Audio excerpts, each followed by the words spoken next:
इंसानी बस्ती का दायरा जब जंगलों के करीब पहुंच गया तो जंगली जानवर भटक कर रिहायशी इलाकों में पहुंचने लग गए। लखनऊ में हुए एक ऐसे ही वाकये ने सबको हैरान परेशान कर दिया है। खूब चर्चा है इसकी। एक तेंदुआ यहां एक मैरिज हॉल में घुस गया। उस वक्त इस मैरिज हॉल में शादी चल रही थी। तेंदुए की खबर सुनते ही मैरिज हॉल में अफरा तफरी मच गई। तेंदुआ एक इमारत में छिप गया। फिर तेंदुए की धरपकड़ के लिए सर्च ऑपरेशन यहां पर शुरू किया गया। खुद को खतरे पाता देख तेंदुए ने रेस्क्यू टीम पर हमला बोल दिया। तेंदुए ने झपट्टा मारकर एक वनकर्मी की राइफल भी छीन ली। उसने वन विभाग के इस जवान को पंजा भी मार दिया और इस हमले में घायल वनकर्मी को फौरन अस्पताल पहुंचाया गया। राहत की बात यह रही कि करीब 4.5 घंटे की मशक्कत के बाद इस तेंदुए को बेहोश करके पकड़ लिया गया। आइए देखते हैं कैसे किया गया है ये पूरा रेस्क्यू ऑपरेशन।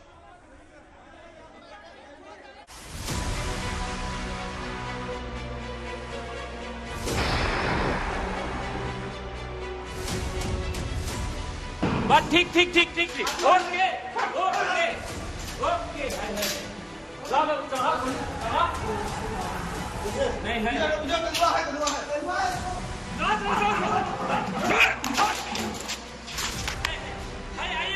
फायर करिए गोली लग गई। ये खड़ा ये खड़ा ये खड़ा ये खड़ा फायर करिए बहुत राइफल छीन लिया। हाँ वो पंजा मार दिया। ये किसी फिल्म का एक्शन सीक्वेंस नहीं, असल जिंदगी का वाकया है, जहां इंसानी बस्ती में इंसान और जंगल से भटका जीव आमने सामने हैं। एक बार फिर वही किस्सा, बस किरदार बदल गए हैं। ये जगह बहराइच नहीं, यूपी की राजधानी लखनऊ है और इस बार हमलावर भेड़िया नहीं, जंगल से भटका तेंदुआ है। दरअसल कुछ देर पहले तक यहाँ शहनाई गूंज रही थी, चारों ओर शादी की खुशियां थीं, लेकिन अब हंगामा है, अफरा तफरी है। तस्वीरें लखनऊ के बुद्धेश्वर MM लॉन की हैं, जहां शादी समारोह के दौरान एक तेंदुआ मैरिज हॉल के अंदर घुस गया। सूचना मिलते ही पुलिस और वन विभाग की टीम मौके पर पहुंची और इस अनचाहे मेहमान की धरपकड़ में जुट गई। ये जवान गन्स लिए पूरे एहतियात के साथ मैरिज हॉल में दाखिल होते हैं। इन तस्वीरों में आप देख सकते हैं कुल 6 जवान सीढ़ियों के रास्ते ऊपर जा रहे हैं, जहां तेंदुआ छिपा है। इनके सामने दोहरी चुनौती है, खुद को बचाना है, साथ ही तेंदुए को भी काबू करना है। जवान जैसे ही पहली मंजिल के करीब पहुंचते हैं, इन्हें तेंदुए की झपट का सामना करना पड़ता है।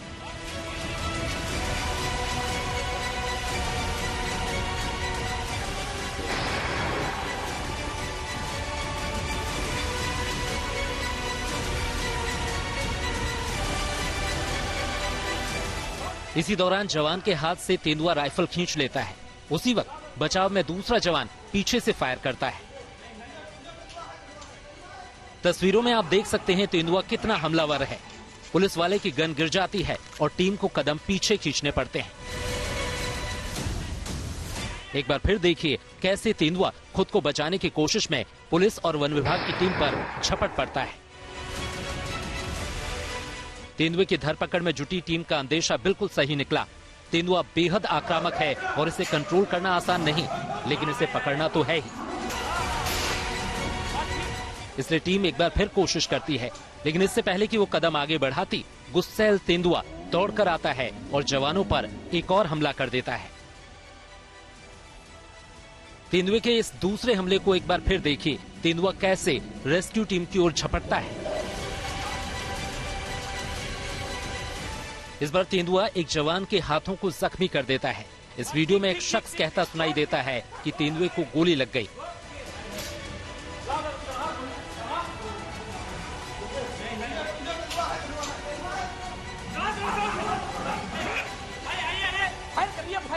आनन फानन में तेंदुए को पकड़ने गई टीम मैरिज हॉल का शटर बंद कर देती है ताकि सभी लोग महफूज रहें और ये तेंदुआ वहां से बाहर ना निकल सके।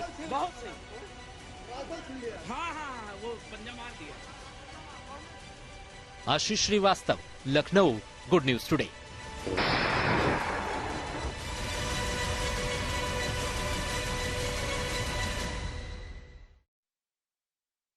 तेंदुए के पकड़े जाने के बाद वन कर्मियों और पुलिस टीम ने राहत की सांस ली। डीएफओ सितांशु पांडे से जानते हैं कि कैसे उनकी टीम ने इस रेस्क्यू ऑपरेशन को अंजाम दिया है। जो तेंदुआ शादी समारोह में आया हुआ था। कितने घंटे बाद पूरा रेस्क्यू किया गया है?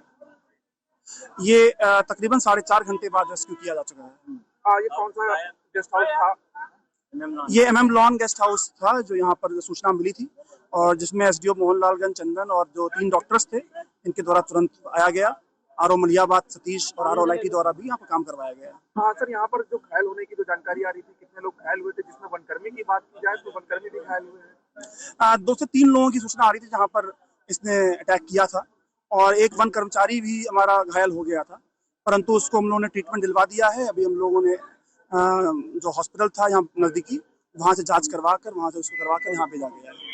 क्या कुछ अंदेशा लग रहा है सर यहाँ पर किधर से आए? क्योंकि आसपास कोई जंगल नहीं है, अंदेशा क्या कुछ जाहिर किया रहा? देखिए, मलियाबाद के ऊपर देखा है तो खुद ही एक बड़ा घना जंगल है और यहाँ पर आम के बगीचे भी हैं, पर इससे ऊपर आपको लखीमपुर खीरी भी पड़ता है, दुधवा टाइगर रिजर्व भी है, पीलीभीत टाइगर रिजर्व भी है और सिंस ये एक एजाइल एनिमल है वो कहीं से भी आ सकता है। अब चलिए इसी पर चर्चा करने के लिए हमारे साथ एक तो हमारे सहयोगी जुड़ गए हैं। आशीष श्रीवास्तव हैं लखनऊ से, उनके पास चलेंगे, और अजय दुबे हैं wild life expert. Ajay ji, स्वागत है आपका, आपके पास आती हूं। सबसे पहले लखनऊ चलेंगे हमारे सहयोगी आशीष के पास। आशीष, पहले तो वाकई को समझना चाहेंगे कि हुआ क्या है, कैसे हुआ, कैसे मैरिज हॉल में घुस गया तेंदुआ, और अभी जितने लोग जख्मी हुए हैं आधे सेफ? बिल्कुल, देखिए वो अभी तो सेफ है जितने लोग इसमें जख्मी हुए हैं, लेकिन ये वाकया काफी खौफनाक है, क्योंकि जब एक शादी का समारोह चल रहा है यहाँ लखनऊ के थाना पारा की वो एक जगह है जहाँ पर मैरिज लॉन है, वहाँ पर ये शादी का समारोह चल रहा था। दूल्हा दुल्हन मौजूद थे, बारात और बाराती सब मौजूद थे। उस दौरान जब दूल्हे ने कहा कि वीडियोग्राफर से कि सेकंड फ्लोर पर चलकर वीडियो शूट कर लेना है, तो कैमरे वाले ने बोला कि ठीक है, मैं ऊपर चेक करके आता हूँ और आप तब तक वेट करिए 2 मिनट। और जैसे ही वो ऊपर जाता है सेकंड फ्लोर पर, देखता है कि वहां पर तेंदुआ बैठा हुआ है और वो इतना देख के डर जाता है और उसके बाद वह वहीं से कूद जाता है, क्योंकि इतना डर के मारे तेंदुआ उसके ऊपर झपट्टा मारने की कोशिश करता है, तो वो कैमरा छोड़कर सीधे कूद जाता है। इसको हॉस्पिटल में एडमिट भी कराया गया है। और जैसे ही इस पूरी घटना की जानकारी मिलती है, नीचे आपाधापी मच जाती है, सारे लोग भगदड़ करने लगते हैं। दूल्हा दुल्हन अपने आप को कमरे में बंद कर लेते हैं और वहां पर अब ये तुरंत पुलिस को फोन किया जाता है, जिसके बाद फॉरेस्ट विभाग को फोन किया जाता है।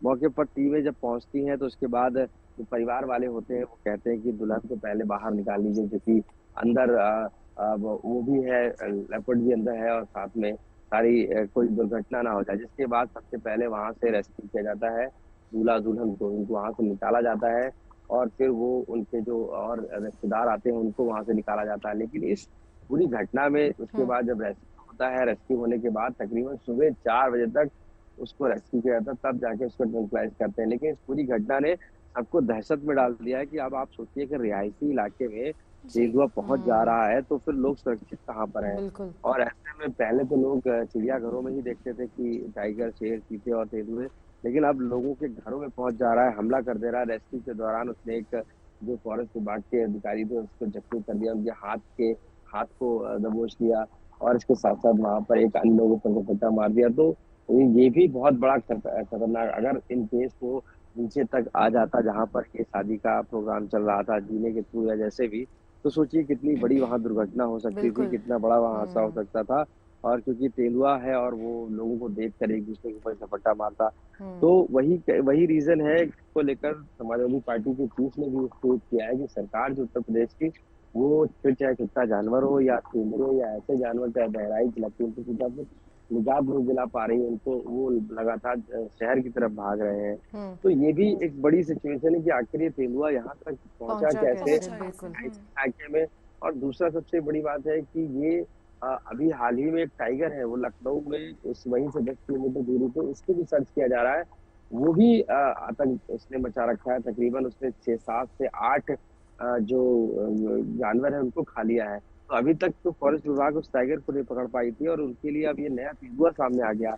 तो आप जैसा कि आशीष आप बता रहे थे कि दहशत का माहौल हो जाता है, ऐसे में जाहिर सी बात है ये होना लाजमी है। अजय दुबे जी भी हमारे साथ जुड़े हुए हैं। अजय जी, जब ऐसी घटनाएं सामने आती हैं, लखनऊ से एक घटना सामने आई और ये पहला मामला नहीं है, ऐसे कई मामले पहले भी आ चुके हैं, तो इसका सबसे बड़ा कारण आप क्या मानते हैं?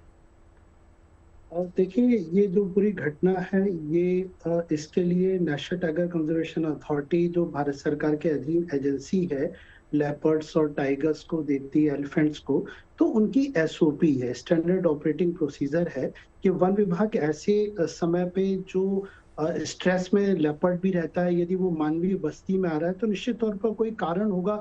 इस समय अब जंगलों में पानी के स्रोत भी कम हो रहे हैं और गर्मी का समय आ रहा है, तो शहरी क्षेत्र या जो ग्रामीण रहवासी क्षेत्र हैं उनकी तरफ टाइगर, लेपर्ड, एलिफेंट मूव करते, और भी वाइल्ड लाइफ। तो इसके लिए वन्य प्राणी जो प्रबंधन है कि भाई वन क्षेत्र में पर्याप्त व्यवस्था रहनी चाहिए पानी की, या उनको किसी प्रकार का किसी मतलब शिकार में असफल हो रहा है, कोई बीमार है। कई बार लेपर्ड जब जंगल में शिकार नहीं कर पाता है या टाइगर, तो वो रहवास क्षेत्र की तरफ आता है। इस पूरे घटनाक्रम में जो वन्य प्राणी प्रबंधन, जो पेट्रोलिंग, मॉनिटरिंग लखनऊ के आसपास जब टाइगर की भी सूचना जैसे अभी बताई गई, तो मॉनिटरिंग होनी चाहिए, विजिलेंट होना चाहिए। और ये कहीं ना कहीं कारण स्ट्रेस था। लेपर्ड मानवीय क्षेत्र में आया और उसमें एक हॉल में भी ऊपर चला गया, तो ये चिंताजनक बात थी। और जो एसओपी के तहत जो रेस्क्यू होना था, वो भी इस पूरे ऑपरेशन में नहीं दिख रहा है कि पुलिस भी आ गई, फायर आर्म लेके चल रहे हैं, गोली चलाने की भी आवाज आ रही है। तो यदि गोली वाइल्ड लाइफ एनिमल को प्रोटेक्शन है, कि जो राज्य के वाइल्ड लाइफ एक्ट में जो लिखा है कि पीसीसीएफ ही अनुमति देते हैं उसको फायर करने के लिए, ये अपरिपक्व वन्य प्राणी प्रबंधन का उदाहरण था। बिल्कुल। अजय जी, एक और चीज यहाँ पे मैं समझना चाहूंगी। देखिए, ये मैन वर्सेस एनिमल का जो कॉन्फ्लिक्ट है, जैसे हमने बात की कि बहुत टाइम से चलता आ रहा है, हम देख रहे हैं इस चीज को। अब ये समझिए कि ऐसी जब भी घटना होती है, ऐसी जब भी सिचुएशन किसी फैमिली के सामने आएगी, वो तो खुद को बचाने की कोशिश करेंगे ही। अगर अचानक से टाइगर या लायन सामने आ जाएगा, अगर उनके हाथ में पिस्तल है, तो वो चलेगी ही चलेगी खुद को बचाने के चक्कर में। वहां पे आपको ये कानून याद नहीं रहता है, लेकिन इसका सोल्यूशन निकालना चाहिए। जैसे आपने बताया कि वहां पे पानी की कमी है, तो इस वजह से एनिमल जो है इधर चलते हुए आ जाते हैं। अब ये तो किसी ना किसी को जिम्मेदारी लेनी होगी कि इन घटनाओं पे अगर लगाम लगानी है तो आपको इनिशिएटिव लेने पड़ेंगे ताकि ऐसी घटनाएं ना घटें। अजय जी, देखिए, शहरों का जो विकास होता है वो वन क्षेत्रों के बहुत उनका अधिकार, उनका भी अधिकार है, लेपर्ड्स का, टाइगर्स का, ये दूसरे दुर्लभ प्रजाति का। तो हमें ऐसी समस्याओं से यदि बचना है तो वन विभाग को निगरानी तंत्र मजबूत करना पड़ेगा। लखनऊ के आसपास यदि वन क्षेत्र में टाइगर है या लेपर्ड घूम रहे हैं, तो ये एक अच्छे इकोलॉजिकल मैनेजमेंट का उदाहरण है। हमें इसमें खुशी होनी चाहिए कि आसपास वन्य प्राणी है, लेकिन वो रहवास क्षेत्र में ना आए, तो ये जिम्मेदारी वन विभाग की है। यदि ऐसी कोई स्थिति पनपती है तो इसका पूर्व अनुमान वन विभाग को होना चाहिए कि वहां पर कितने लेपर्ड्स हैं। आजकल कैमरा ट्रैप की मदद से हम आइडेंटिफाई कर सकते हैं कि वन क्षेत्र में कौन है, टाइगर है, लेपर्ड है। तो उसके रेस्क्यू के लिए भी टीम इनकी तैयार होनी चाहिए।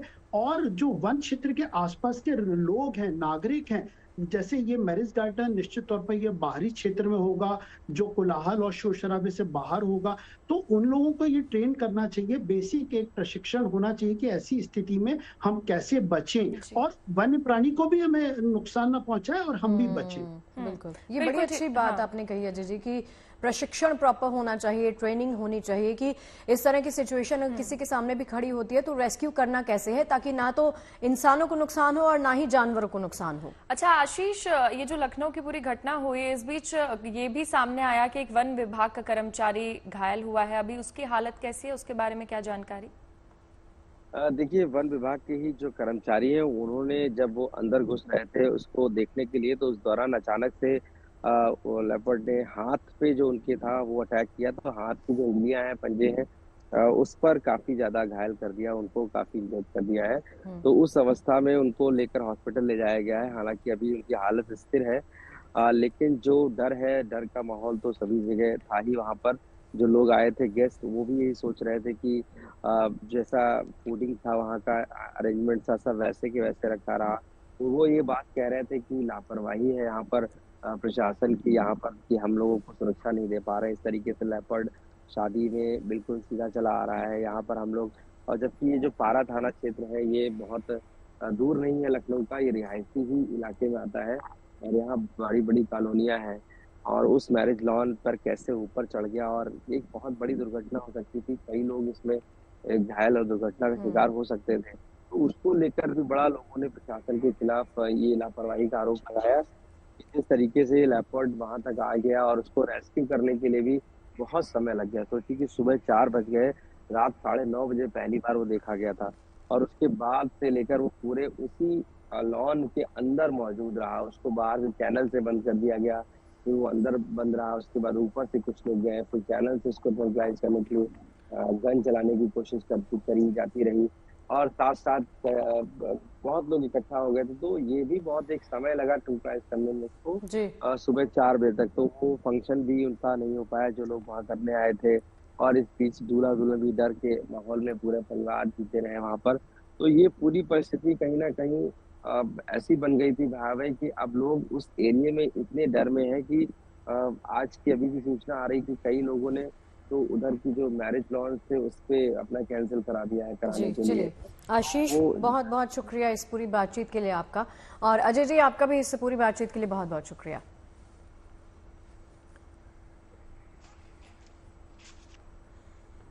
और अब आगे बढ़ते हैं। बेंगलुरु में चल रहे एरो इंडिया 2025 में भारत की सैन्य ताकत की मिसाल दिख रही है। दुनिया की सबसे ताकतवर मिसाइलों में शुमार ब्रह्मोस की सभी वर्जन यहां प्रदर्शित किए गए हैं।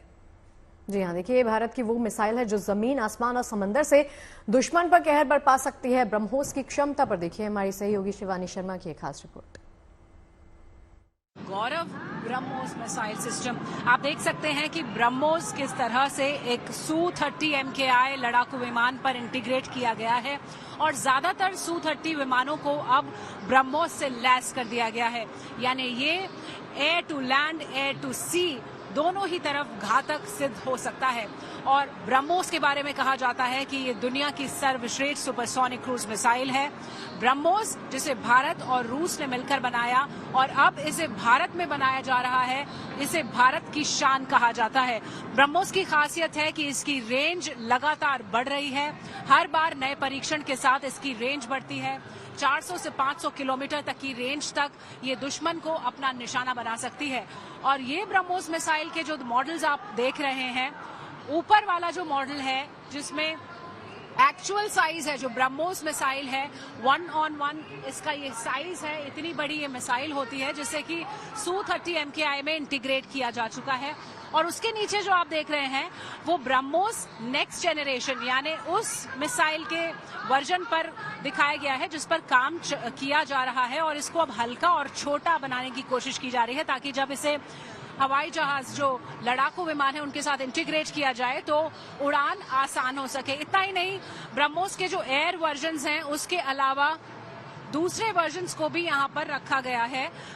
ये आप जो देख रहे हैं वो Su-30 MKI है और इसके अलावा कई और वर्जन्स यहाँ पर रखे गए हैं। और ब्रह्मोस के बारे में अगर हम बताएं तो प्रधानमंत्री नरेंद्र मोदी ने भी कई बार इसका जिक्र किया है और इसे बताया है कि ये भारत का गौरव है, क्योंकि फिलीपींस इसे खरीद चुका है और कई दूसरे देश, चाहे वो इंडोनेशिया हो या फिर कुछ और एशियन देश हो, वो सब ब्रह्मोस में काफी ज्यादा रुचि दिखा रहे हैं। और यहाँ आप देखिए इन वीडियोस को भी दर्शाया गया है जिसमें दिखाया जा रहा है कि किस तरह से सफल परीक्षण लगातार ब्रह्मोस मिसाइल के किए जाते रहे हैं।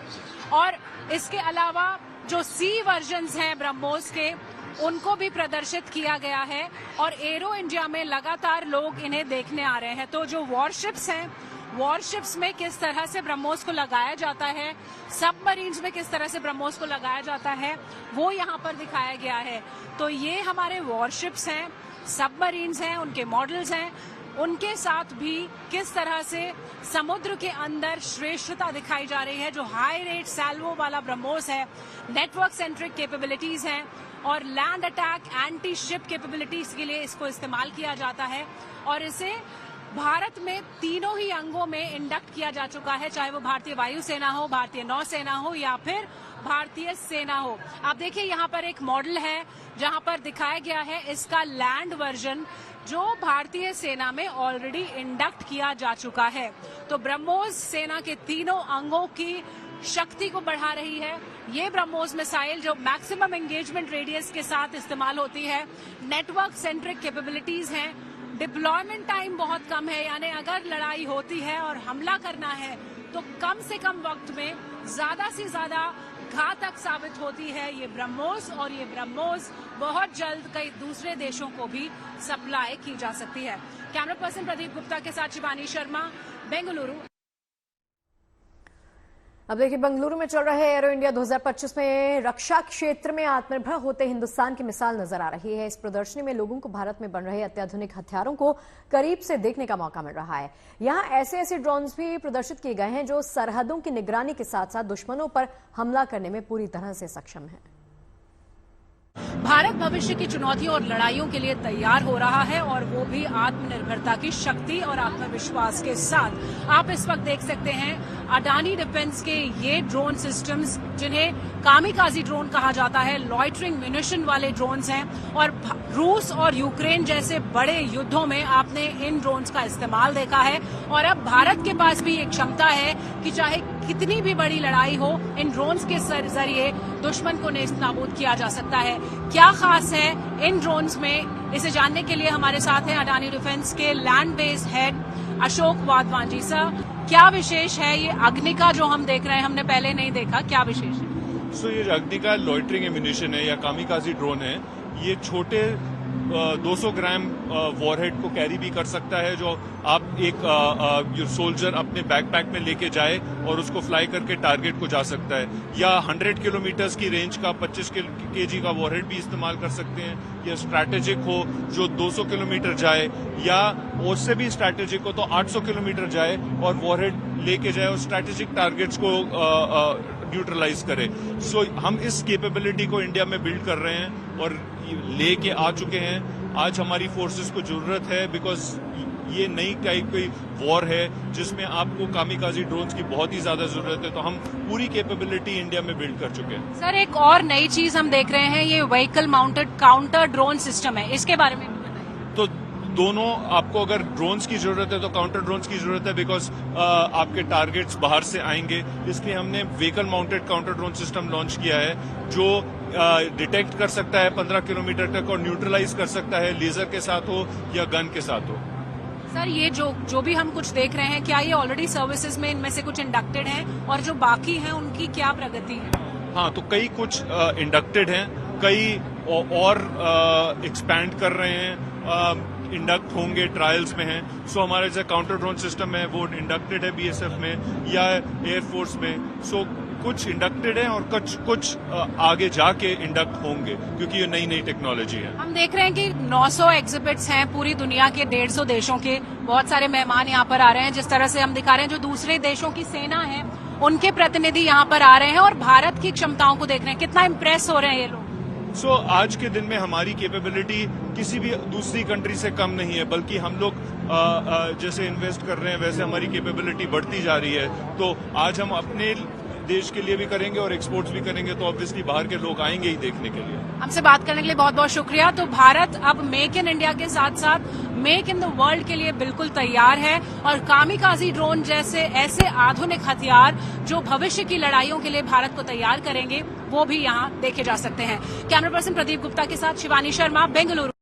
अंतरिक्ष की पहेलियां सुलझाने में इंसान बरसों से लगा हुआ है, लेकिन अभी भी इस अनंत अंतरिक्ष में ऐसे तमाम रहस्य छिपे हुए हैं जिनसे पर्दा उठाना अभी भी बाकी है।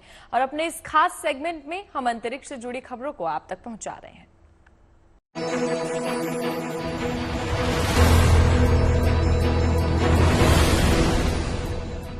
देखिए, चीनी अंतरिक्ष एजेंसी ने चांद पर लैंडिंग के लिए बनाए गए अपने स्पेस सूट और मानव मिशन का नामकरण कर दिया है। चीन ने मून लैंडिंग स्पेस सूट का नाम वांगयू रखा है, जिसका मतलब होता है गेजिंग इनटू द कॉस्मो, यानी अंतरिक्ष को निहारना। साथ ही चांद पर मानव मिशन के लिए मैन्ड लूनर रोवर का नाम रखा गया है थेस्यू, जिसका मतलब होता है टू एक्सप्लोर द अननोन, अनजान जगह की खोज करना। चीन 2030 तक चांद पर इंसान को भेजना चाहता है ताकि वहां वैज्ञानिक अनुसंधान और प्रयोग किए जा सके।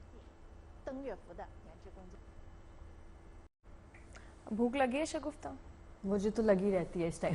देखिए क्या ये जो पीछे फोटो है ना, उसको देखकर मुझे भी भूख गलती है। मुझे भी भूख लगने लगी इसे देख के, क्योंकि अब समय हो गया है लंच टाइम स्पेशल में फूड स्टोरी का।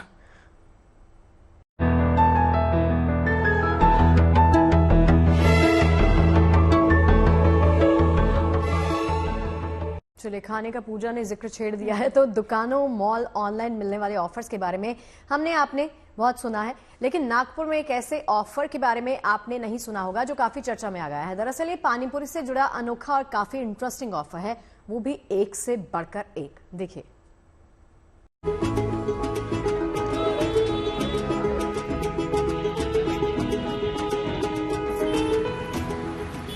अगर आप पानी पूरी के शौकीन हैं, अगर आप तीखा चटपटा कुछ खाना चाहते हैं, तो ये खबर आपके लिए है, क्योंकि यहाँ आपको तीखी पानी पूरी ही नहीं बल्कि चटपटे अनोखे ऑफर भी मिलेंगे। 1 रुपए में 40 पानी पूरी, 5,000 रुपए दो और पूरे महीने फ्री में पानी पूरी खाते रहो।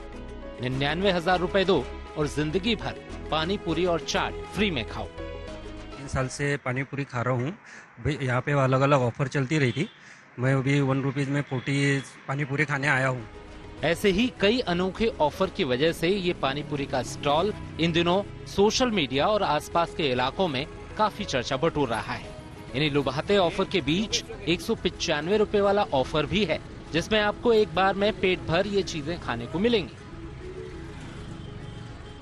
अगर आपको इन सब का लुत्फ उठाना है और आपकी दिलचस्पी है कि आखिर ये स्टॉल कहाँ लगा है, तो इसका पता है नागपुर में वर्धा रोड पर लोकमत स्क्वायर के पास। ये विजय गुप्ता हैं, जो मूल रूप से उत्तर प्रदेश के जौनपुर के रहने वाले हैं, जो यहाँ पिछले 35 वर्षों से पानी पूरी बेच रहे हैं। लेकिन इन दिनों विजय सोशल मीडिया पर अपने इन अनोखे ऑफर और क्रिएटिव बैनर की वजह से छाए हुए हैं। ये जो ऑफर है ये मैंने लॉन्च में डेली इस समय तो मैं इस महीने में महाकुंभ के उपलक्ष्य में मेरे दिमाग में बहुत से ऑफर आ रहे हैं, तो मैं उनको लॉन्च करते जा रहा हूँ। सबसे पहले तो मैंने जो 99,000 रुपीज़ का ऑफर शुरू किया था कि 1 टाइम पेमेंट करना है और लाइफ टाइम फ्री में खाना है। उसमें सेव पूरी, दही पूरी, पानी पूरी, पपड़ी चाट, जो भी आइटम हमारे पास अवेलेबल है वो सभी आइटम वो लाइफ टाइम अनलिमिटेड खा सकते हैं। यहाँ और भी दिलचस्प ऑफर की भरमार है। सरकार की लाडली बहन योजना की तरह यहाँ पानी पूरी के लिए लाडली बहन ऑफर है, जिसमें महिलाओं को 60 रुपए में पेट भर पानी पूरी खिलाई जा रही है। वहीं प्रयागराज में महाकुंभ चल रहा है, लिहाजा यहाँ महाकुंभ के मौके पर 1 रुपए में 40 पानी पूरी खाने का भी ऑफर सुर्खियों में है। लेकिन शर्त यही है कि ग्राहक को सभी 40 पानी पूरी खानी होगी। मुख्यमंत्री आदित्यनाथ जी ने जो महाकुंभ को इतने प्रचार प्रसार से के साथ में किया, तो वो मेरे दिमाग में महाकुंभ ऑफर लाने की योजना आइडिया आया, और उस आइडिया के तहत मुझे क्या ऑफर रखना चाहिए, तो वो मेरे दिमाग में आया कि कम से कम कस्टमर को 1 रुपये का बेनिफिट देना चाहिए और 1 रुपये में 40 पानी पूरी का बेनिफिट देना चाहिए। और 40 पानी पूरी यदि कोई कस्टमर हमारा खाता है तो उसको सिर्फ 1 रुपये पे करना है। इस स्टॉल का नाम ही ऑफर वाली दुकान रखा गया है। यहाँ क्रिकेटर्स और फिल्मी हस्तियों को भी मुफ्त में पानी पूरी खिलाने का वादा किया जा रहा है। इतना ही नहीं, आपके लिए इनाम भी रखा गया है। अगर आप 151 पानी पूरी खा जाएं, तो आपको 21,000 रुपए इनाम में मिलेंगे। 1 रुपये में 40 पानी पूरी, महीने में मैं 5 बार खाता हूँ। लाड़की बहन योजना की पानी पूरी खाई है। जाहिर है, पानी पूरी का नाम सुनते ही अक्सर लोगों के मुंह में पानी आ जाता है। ऐसे में अगर किसी को ऐसे दिलचस्प ऑफर की भरमार मिले, तो फिर जेब के लिहाज से पानी पूरी का स्वाद और बढ़ जाता है। Yogesh Pandey, Nagpur, good news today. और अब बात कर लेते हैं बीएमसी की तरफ से महिलाओं के लिए एक विशेष सुविधा की, जो खास तौर पर झुग्गी बस्तियों में रहती हैं। दरअसल मुंबई के कांदिवली में एक चलती फिरती हाईटेक बस सेवा शुरू की गई है, जिसे बाथरूम में बदला गया है। खास बात यह है कि ये सेवा पूरी तरह से मुफ्त है और इस सेवा को शुरू हुए अभी 1 महीना हुआ है, जिसका इस्तेमाल झुग्गी बस्तियों में रहने वाली महिलाएं बढ़ चढ़कर कर रही हैं। देखिए,